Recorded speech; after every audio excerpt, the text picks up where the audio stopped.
Welcome to Digimasters Shorts. We are your hosts, Adam Nagus and Carly Wilson, delivering the latest scoop from the digital realm. Jeff Bezos and the UK government have invested in a 2BN British artificial intelligence startup aiming to become what it calls the search engine for rare materials. Cambridge-based CuspAI has raised $450 in fresh funding, valuing the two-year-old company at $2.6 billion. The company has launched the AI Materials Foundry, a coalition of more than 48 technology firms, industrial groups and research institutions focused on discovering and developing new materials. CuspAI says its software could dramatically cut research times and reduce or eliminate rare metals such as iridium and ruthenium from chip-making supply chains. Partners in the coalition include Nvidia, Meta and Hyundai, which plan to use advanced AI models to find materials that improve batteries, energy networks and semiconductor performance. The founders say future industrial progress depends on materials that have not yet been discovered. The latest funding will support international expansion, with a new office in Singapore and additional hiring across Europe, Asia, and the United States.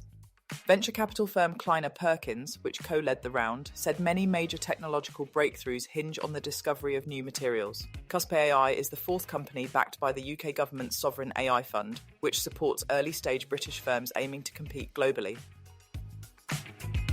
New research from universities in France and Italy suggests that access to artificial intelligence dramatically reduces people's willingness to admit when they don't know something. The study found that when AI advice was available, the share of participants willing to say, "I don't know," collapsed from 44% to just 3%. Accuracy also fell sharply, from 27% without AI to 9% with it, while confidence surged from 30% to 76%. Researchers deliberately used questions where AI systems typically fail, including specific visual details from popular films, to rule out the possibility that participants were simply deferring to a more reliable tool. In some cases, individuals who would have answered correctly on their own consulted the AI and changed their answers to incorrect ones. Even when monetary incentives were introduced, willingness to admit uncertainty rose only to 8% and accuracy to 16%, both still far below the no AI baseline. The findings build on earlier work describing cognitive surrender, where people accept incorrect AI responses most of the time while feeling more confident in their answers.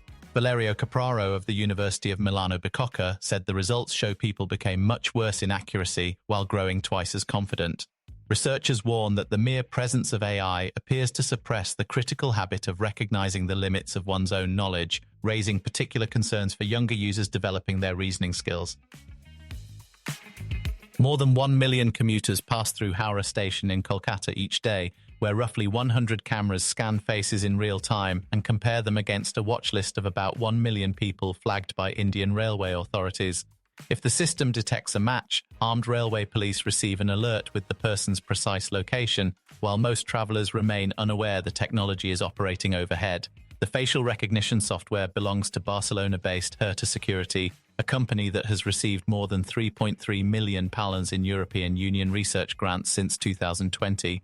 A joint investigation found Herta's systems running on an estimated 4,000 cameras across India, including railway stations, prisons, pilgrimage sites, and city surveillance networks.